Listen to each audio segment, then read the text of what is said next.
Have a blessed day, dear brothers and sisters. Today, Friday, July 1st, 2022. Wish you all the blessings of this new month.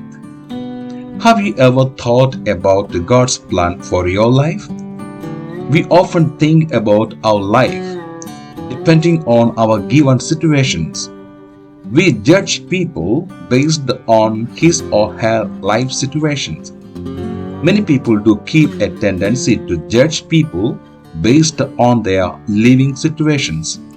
Many of us do feel difficult to see the grace of God in those whom the society had given a title sinner.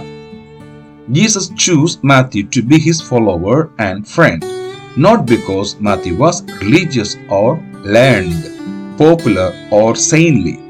He chose to live a life of wealth and ease. His profession was probably the most corrupted and despised by everyone because tax collectors made themselves wealthy by overcharging and threatening people if they did not hand over their money to them. Unlike us, Jesus saw the interior disposition of Matthew.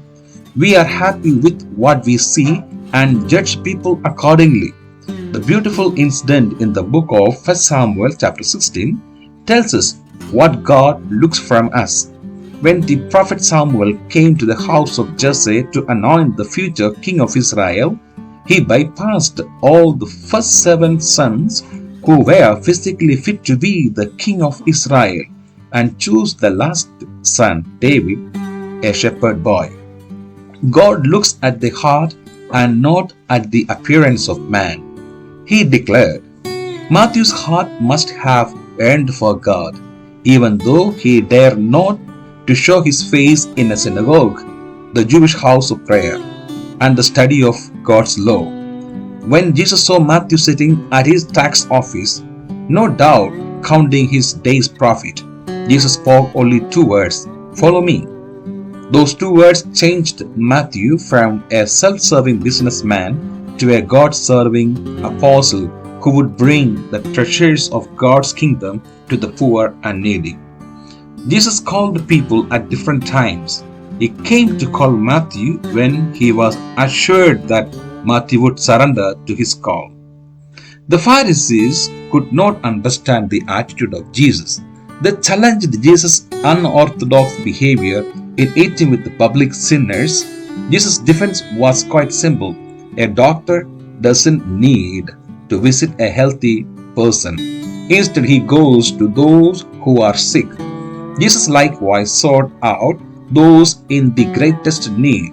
A true physician seeks healing of the whole person, body, mind, and spirit. Jesus came as the divine physician and good shepherd to care for the people and to restore them to wholeness of life.